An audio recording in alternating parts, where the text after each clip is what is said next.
Welcome to the Get Hooked podcast, companion piece for the 6-part documentary series exploring the health benefits of fishing and nature for everybody. This isn't your dad's fishing show. Today we're chatting with your favorite dynamic duo from Star Wars Andor, Faye Marsay and Varada Sethu, Vel and Cinta forever. Fishing is obviously a very popular sport among men, but the world knows that. In this series, we're trying to shine a light on other humans' experiences with fishing and nature. That is not to leave men out of the conversation, no. To the men, we invite you to continue to make fishing and nature a safe space for anyone who has never seen themselves on the cover of a fishing magazine, and welcome. This episode of the Get Hooked podcast is produced by Bonebelt Inc. in association with AMI and OUTtv, and funded by the Bell Fund and Ontario Creates, and is hosted by actor, writer, and fishing-adjacent producer Heidi Lynch. That's me. Okay, welcome to the Get Hooked podcast. I have two people today that I'm very grateful to have in my life, Varada Sethu and Faye Marsay. Hello. Hello. Hello. I wanted to start off with a shameless plug for Get Hooked, the series. V, you came to the screening last month, and it was so nice to have you there. It was such a good day. I was just wondering if you could offer any reflections on what you saw or like how you would share it with somebody else. What I loved the most about the show was, as someone who doesn't know anything about fishing, doesn't really care, if I'm being honest. How dare you? I saw it in a very different light, because I think I always just saw it as kind of a boring thing to do, I think. I'm so sorry. I'm shitting No, be all over you. honest. It's fine. Honesty, my friend. Like one of your favorite things to do, but because I'm someone who I think I completely forgot that it comes from, like, there's so much connection involved in it, actually. And that's what I loved. It wasn't boring at all.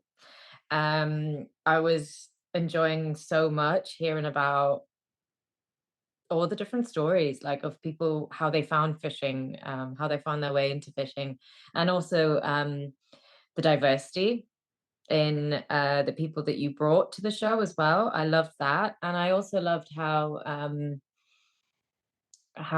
it educated. Like, I didn't know anything about the fish. I didn't know anything about the equipment involved in fishing. So it's like fishing for dummies, it's like it really broke everything down to a really, really basic level, and you don't feel left out when you're watching it in any way. And that's what I loved. Aw, thank you. Yeah, that was so much part of the intention. And also, like, making a show for myself when I also don't fish. I like to go with them. I like the connection part, but trying to make something that I knew someone like me would enjoy too. I will throw shade back at you though, because do you remember when you guys, when I say we, I was in a pube vest for 2 seconds.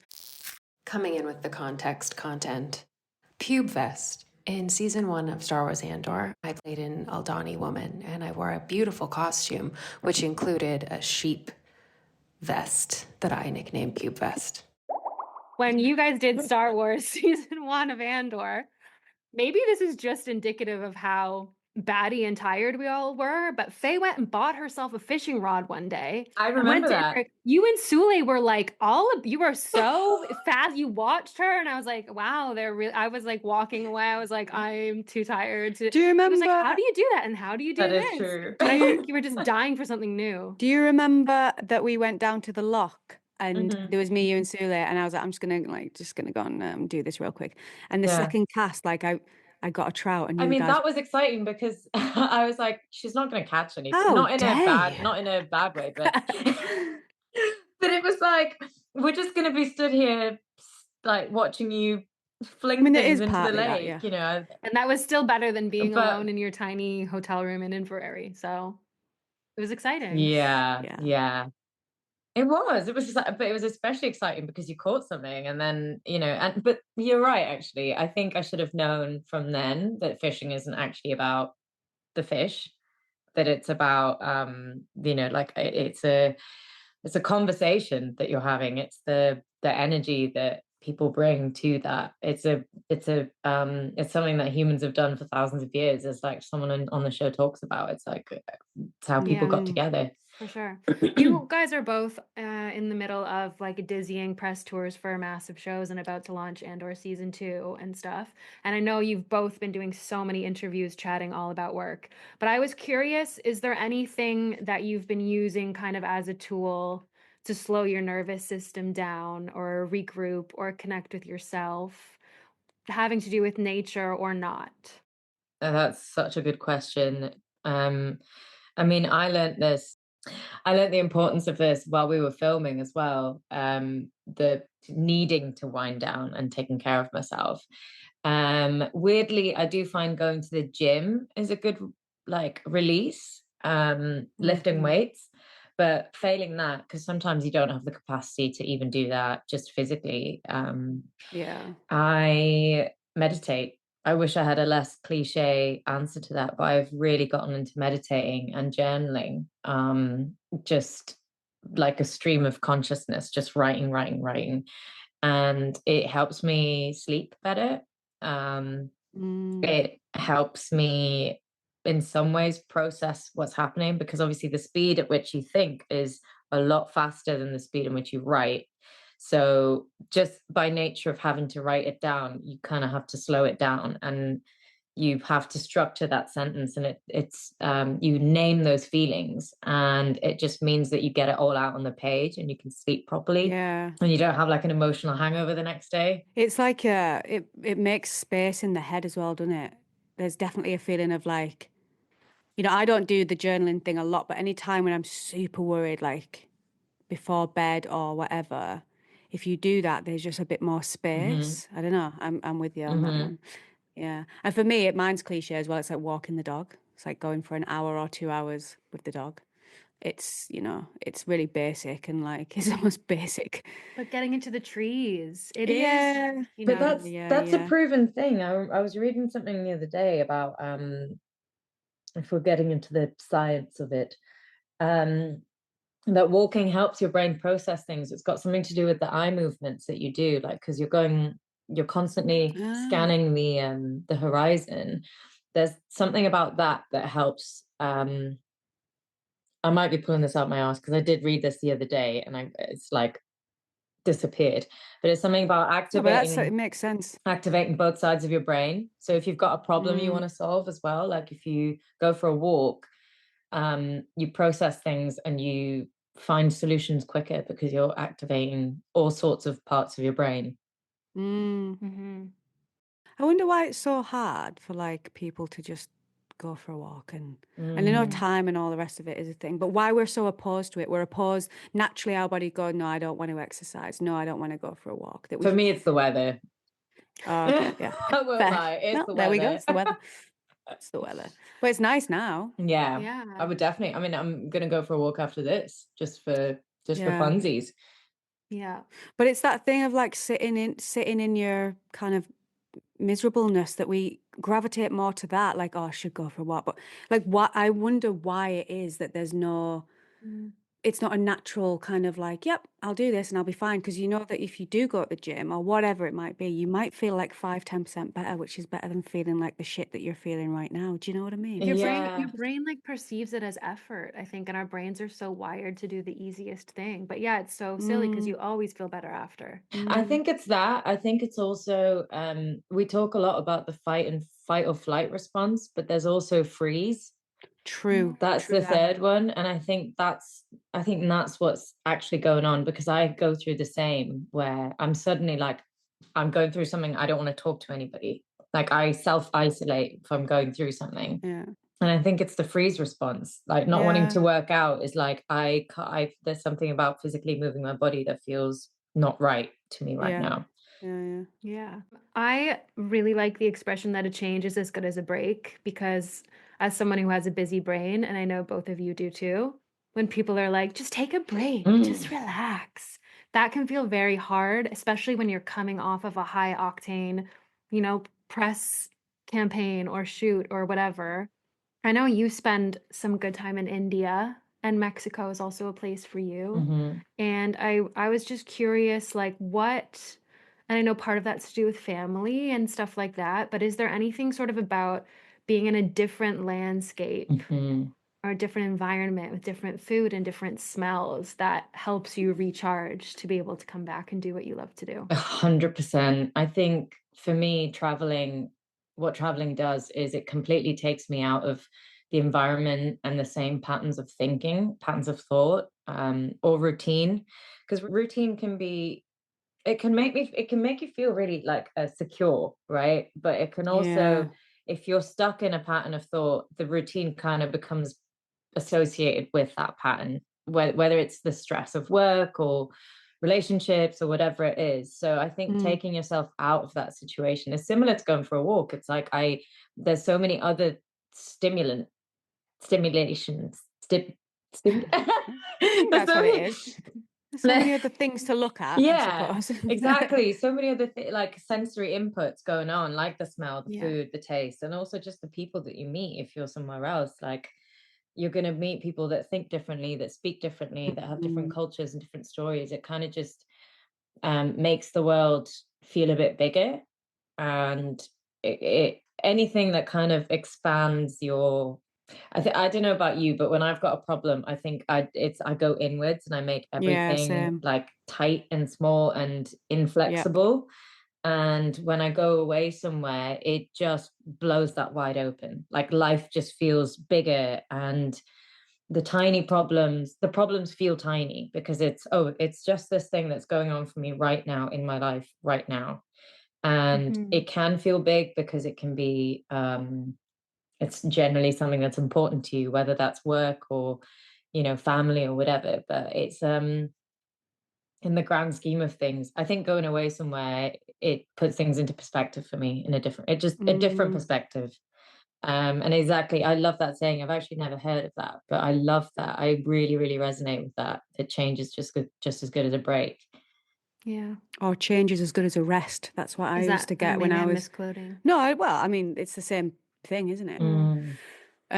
Yeah, I like that idea of expansiveness that you're on about when you're in your little kind of you're inward and everything feels massive, but then when you step into a new space, it allows for things to expand, which makes your problem feel a bit less intense. Yeah. But also just in your body, like I just feel like your chest, I don't know, like it doesn't feel as tight, it expands, your muscles feel more just not as tight, everything, because that's what you do when you are stressed. You carry so much tension in your body, and that's why people get things like back pain and all these other things that feel like external things. It's all part of just carrying that tension in your body. It's like emotions become physical in our body. That's like a whole study that's going into it. So yeah, putting yourself in a different position, in a different environment, I think it helps me release them a little bit. Yeah. It's interesting too. I love your reflection on meditation, and I wish I could meditate. I probably just need to try a bit harder, but even you shouldn't try hard at meditating. But watching people fish, I find very meditative. And I watch them go into this meditative state where I think because your body is physically doing this repetitive motion or has this framework it has to repeat, your mind can actually relax and you're not focusing on blanking your mind or not thinking or, and I think same as change is as good as a rest. I can't just take a rest. I don't think I can just meditate. I think I have to find like a meditative action or activity that helps me be undeniably in the moment. But yeah, I get that just from watching them fish though. Which is amazing. Yeah. You just have to find what works for you, right? Like I've got ADHD and I know that you've spoken about you as well. And I definitely was someone that was like meditating is just not for me. I just can't do it. And I think I took the pressure off being good at it. And it's just something that I do. And I reflect on how I feel afterwards. That's what I do. If you compare how you feel before you go in, if it's like a 20-minute thing, and then how you feel afterwards, I always feel better afterwards. Sometimes it doesn't. Sometimes like again, if you're in freeze mode, apparently it's actually not good for you. because it kind of feeds into that loop of wanting to go more into freeze. I've really gotten into like this last year, I've just really gotten into like somatic therapy stuff, like reading. Oh, that stuff's Yeah, so amazing, isn't it? Like the shaking and the exactly. humming and And the they're jump the up and ones down. that Yeah, kind yeah, of yeah. It's great. they're the ones that I think I've always known about the freeze response, but I don't think I've realized that that's actually my go-to. I don't want to fight Mm, ever.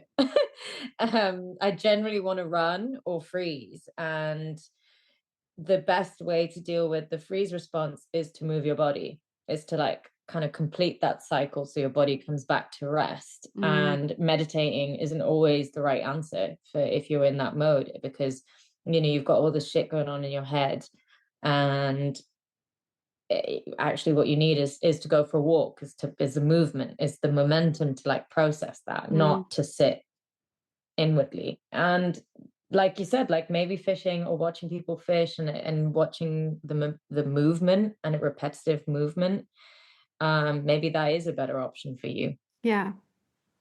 You feel very like you're meditating when you fish. Your Yeah, energy gets very like calm. yeah. There's also a Mm. reward element as well if you catch something, and I'm an absolute dopamine fiend. So, Yeah. yeah, aren't we all right now? But yeah, I don't know. There's just something about simplicity. I mean, it's all, we've heard it all before, but those are the reason people keep talking about them and still talking about them. It's the simple things that kind of make Mhm. the difference.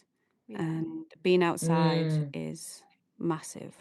Like, Yeah. especially like living in London as well, and the fast pace of that. And I know you've just been in New York, haven't you? And they're amazing cities. They're Mhm. amazing. I mean, I love New York, but you do need time to like, Just get a bit of daylight, get a bit of green. Yeah. Like, yeah, it's so good for you. And I say that as someone who loves spending all their yeah. time indoors, but now it's good weather. I can't wait to be outside. Mm, I just had one more question for you guys about kind of like the Hmm. non-work side of your life. Um, Again, another person shared with me that the point is to die with memories, not dreams. And that really stuck with me too. And it kind of just made me think of like, oh yeah, what are the things that I always dream about doing, the places I say I'm going to go, or the things I really want to do with that friend, but I get caught up in my busy life or my career and I just don't. Hmm. And I would regret not doing. And I was wondering if either of you had any sort of like destination or new hobby or a small moment that you wanted, a memory you want to make with someone that you Hmm. haven't yet and that you will if work dies down a bit and you have a pocket of time. I think just for me, it's about connection. Like that, the opposite to addiction and the Hmm. opposite to sadness is connection. And I think that's, as wanky as that sounds, that's the truth. So I just don't really want to have any regrets of not trying to connect with people, all different kinds of people from all over, everywhere. Yes, travel is a massive part of that, but yeah, it's more about who I'm connecting with and what about. That is probably going to be the thing that I'm Hmm. gunning for Hmm. as an adult, even though I feel, Oh, sometimes like I'm only 20. so do I. But If I I'm could not. have my 20s back, I would. I used to, I don't want to like, but Oh, go on. not because I want to live through that again, because, or like, I don't want to, I want the brain that I have now but 10 years younger, just for the sake of my Mm, joints being able to, because the first thing that I I thought of hear when you that were one. saying that, Heidi, is like my absolute dream still, from when I was a teenager, and it still is, to travel through Central and South America. And I did a bit of that in 2023. Yeah. Yeah, But you I did. have Yeah, yeah. always wanted to, Machu Picchu and the Galapagos Islands, and like Argentina, Nice. Patagonia, Brazil. That's my absolute dream. And the Amazon. That's what I want to do. I want to travel. Like, Mm. I got really into Spanish at school, because that's what I wanted to do. I wanted to travel. Oh yeah, I remember Yeah. this now from And so you that's speak why really good I Spanish. Yeah, watch yeah. Diego's films. Like, because I was so into Spanish, I would like seek out Mexican films and Spanish films, and but yeah, I that's my dream. It would be to travel. I want to do Machu Picchu. I want to do, you know, Central and South America. There's something about that continent, both continents, that like really calls to me.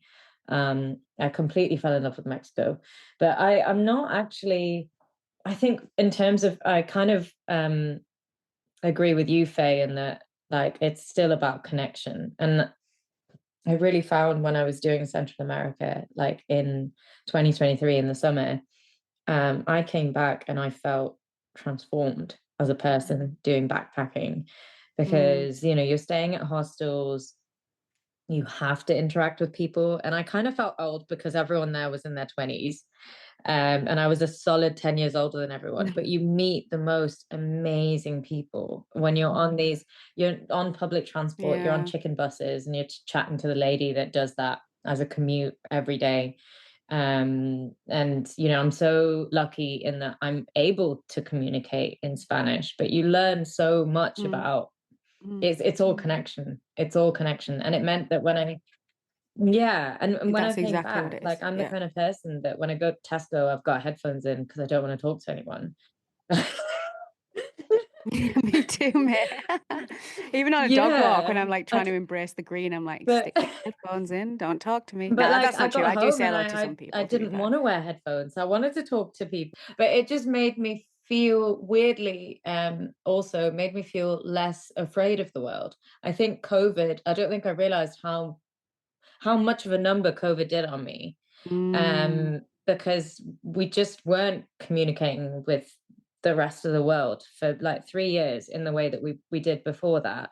And that's enough time to rewire your brain to make other people feel unsafe. Not in a they're going to attack me kind of way, but just in a, I'm not used to this, so I'm not going to indulge in that. So I've, since COVID, been always wearing mm, headphones when I leave the house. I so rarely left the house without headphones in.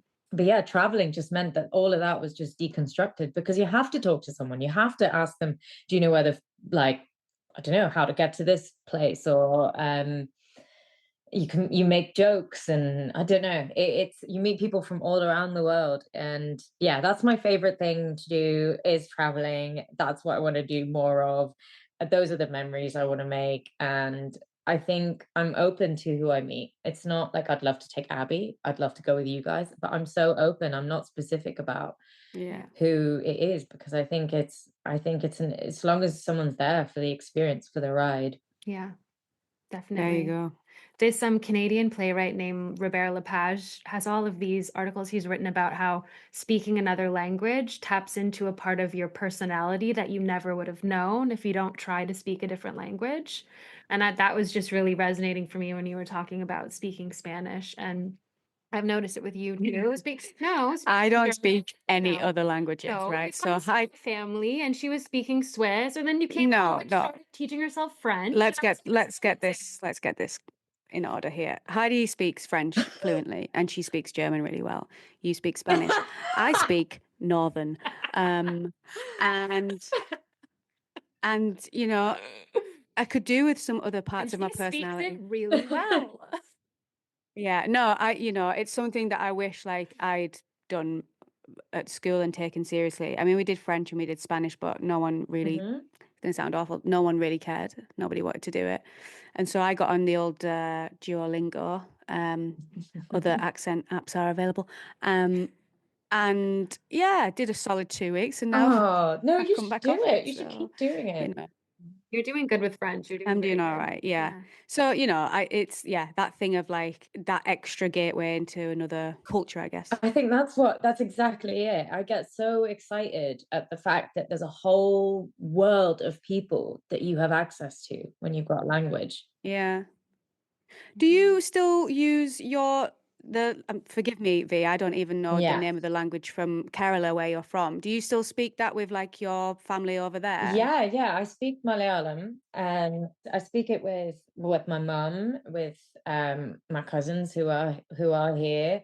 I'm always a bit tentative at first because I don't want, like, it's just doesn't come as naturally to me.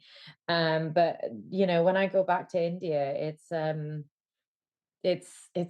also kind of exciting. It kind of just flows out of you, especially if I'm angry. I don't Do you know have like why. do you have like an English accent though? Like, do they know that you've been over in England when you're speaking you know what I mean? Like, like Yeah. you get an accent, right, when you learn a language. I think for about 20 minutes, I've got a slightly accented Malayalam, but I'm quite good in that I pick up sounds quite quickly. And it's funny, it's my English that becomes accented. It's my English that gets an Indian accent. When you're there. Right, when right. I'm there. Yeah. It's so different when you actually get to immerse in the culture and speak the language, though. Like when I'm trying to speak French at a group here or something, going to Switzerland or when everyone's speaking it, it's much easier to get into the flow.